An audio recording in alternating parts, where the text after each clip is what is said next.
Okay, today we are looking at Jane Weir's Poppies from the AQA Power and Conflict Anthology, and what we're going to be doing is just very quick surface level annotations to get some key ideas down, and then we're going to layer in a little bit of context for that all important AO3, so we'll have a nice kind of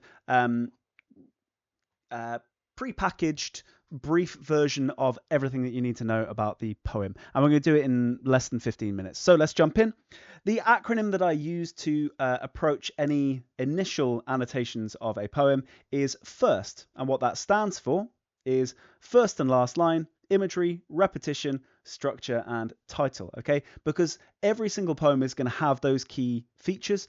It's an awesome way to get into unseen poetry as well, but I really like it as a way of just getting kind of like the key information out of any poem, whether it is seen or unseen. So let's start by just identifying those things in the poem, then we can analyze them. So the F is for first line, but we also include the last line, and I'm just, because we've got a half line there that doesn't really make much sense, I'm going to have that one there. Okay, and what we're looking to do is identify any similarities, differences between the start and the end, any structural features like that. Okay, so we instantly get something to say about form and structure, which is really important because most people just focus on language. Then for I, in first, we're going to look for one piece of imagery. Now, your imagery can come from anywhere in a poem, anything that stands out to you. What I quite often tend to do is I look for kind of a meaty looking line or sentence. Now, I notice here that we've got a full sentence across 3 lines, and the fact that this is a sentence which is isolated from the rest, one of the shortest sentences, it really kind of sticks out to me just visually looking at the poem from a distance. So that's going to be my piece of imagery. For repetition, repetition doesn't actually have to be necessarily repetition of individual words. It can be repetition of ideas. So if we have a lexical field in this poem, which we do, we can look at the lexical field of kind of textiles and clothing. So we've got lapel, bias, binding around your blazer. We've got the upturned collar. We've got the flattened roll turned to felt. We've got, of course, the making tucks, darts, pleats. We've got hatless, without a winter coat for reinforcements of scarf, gloves, and we've got ornamental stitch. So we've got all of those sorts of things in the lexical field of of textiles. We also have a slightly smaller lexical field to do with birds. Okay, so we've got released a songbird from its cage. We've got a single dove flew from the pear tree, which ties together here with the dove pulled freely against the sky. Okay, so we've got these 2 lexical fields, and I'm just going to kind of take a note of those while I have them. So my repetition here, and we've got the textiles and clothing one, and we've got the birds one. Okay, we'll talk about why those are significant in a minute, but for now we're just identifying them in the poem. Now we've done our R, so we move on to S for structure. And my structure, the first thing that I notice is that we've got a lot of kind of enjambment or enjambment if you want to be really French, and caesura. So lots of examples of that. So that's plural, and kind of coupled with that, we have the kind of the fact that there's very little, if any, rhyme in this poem. You have Eskimos and nose, but other than that, you've got unrhymed, and there's no meter either. So we call this free verse. Okay, and all of these things combine to make this very prose-like. Okay, so that's the first thing that I sort of notice is this is all just, it sounds like conversation. It's not particularly poetic in many ways. Okay, and then finally, although it's the first thing that we come across, I'm going to be identifying T. I'm going to be identifying T for title. Sorry, that there was S for structure. So we're going to be identifying title. And what can we say about the title? Okay, so now we're going to go into the actual annotations. So that identifying should really have only taken 1 or 2 minutes. Now we're going to jump into the kind of the connotations. Okay, so what do we think about Poppies as a title? So the first thing to note about the title is obviously if it's Poppies, then that's got a quite strong connotation of kind of remembrance and World War One. Okay, so we do get a kind of a theme of kind of war being established by that initial title. However, we could tap into the polysemy, right? Polysemy, polysemy, poly meaning multiple, sem meaning meanings. So the fact that it could also potentially be about kind of opium, because that's another reference to poppies, and we would need to confirm by going into the first line. And this is the experience of reading a poem. We have multiple interpretations that can kind of narrow down as we get more information. That's how we experience the world. Another thing to note is the fact that there is no determiner. A determiner is a word that introduces a noun.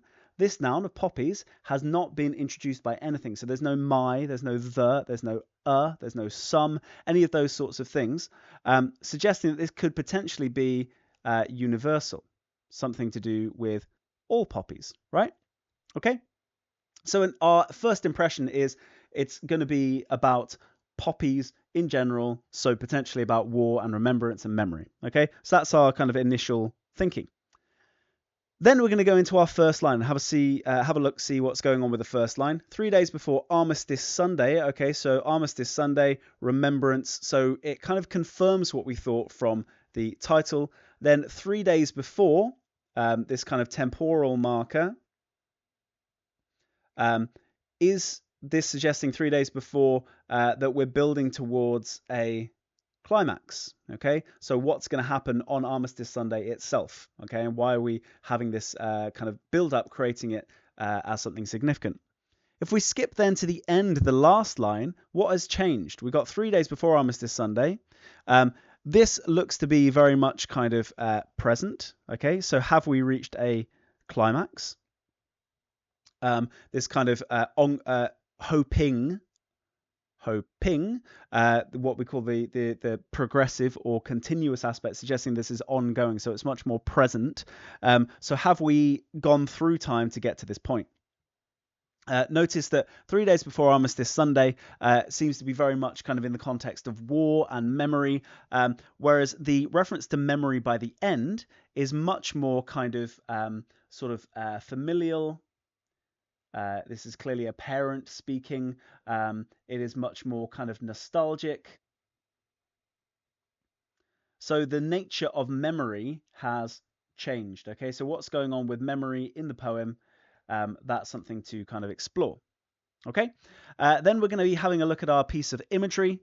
So we've got here, on reaching the top of the hill, I traced the inscriptions and the war memorial, leaned against it like a wishbone. Okay, so a simple annotation would be, oh, look, simile, hooray. But we're going to go a little bit better than that. We're going to recognize what that simile represents. Okay, so with a wishbone, you have a smaller piece and a larger piece when you break them apart. Okay, now whoever gets the larger piece gets to get the wish, hooray, and whoever gets the smaller piece gets their heart broken. Okay, you notice that she's leaning against it like a wishbone.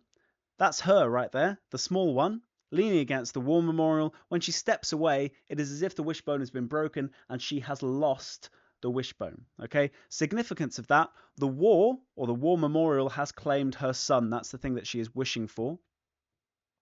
So it's a really, really nice piece of imagery to explore the significance of this simile. She has stepped away from leaning against the war memorial. Therefore, the war memorial is the winner, the bigger piece of the wishbone, and therefore we can kind of take from that it has claimed her son. It has claimed her son's memory. Okay, she is hoping to hear his playground voice catching on the wind. She knows she's not going to because she has lost that wish. Okay, so it's a really subtle but stirring way of evoking the fact that he has clearly died. Okay, now when we get into our kind of our semantic fields, our repetition in the poem, We can comment on the textiles and the birds. If you have a look at the examples, all of the time she's talking about her words or her emotions, right? Her stomach is busy making these tucks, pleats, knots, okay? It is a way of her avoiding the direct emotion. Her words are turning into felt. Her stomach is busy making tucks, tarts, pleats, hatless. She's you can ignore hatless. She is engaging with the emotion very indirectly. She won't take on what's actually going on, the truth, as she will just use these kind of euphemistic ways of avoiding confronting the actual emotion that she's feeling. Okay, same thing happens with the bird. The bird is representative of her emotion.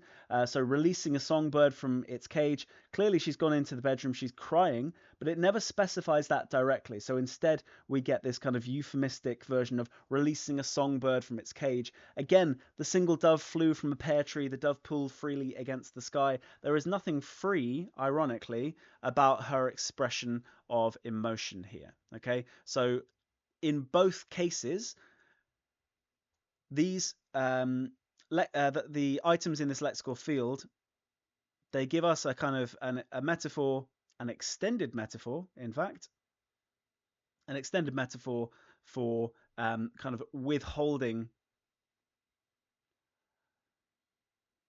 of grief. She becomes very indirect and won't engage with it directly. Then we look at the structure of the poem. We've said that the structure of the poem, with all the enjambement and caesura, create this free verse style where it's unrhyming and lacking in meter, creating a prose-like experience. It is speech-like, isn't it? It is speech-like. It is realistic. It is like, I would suggest,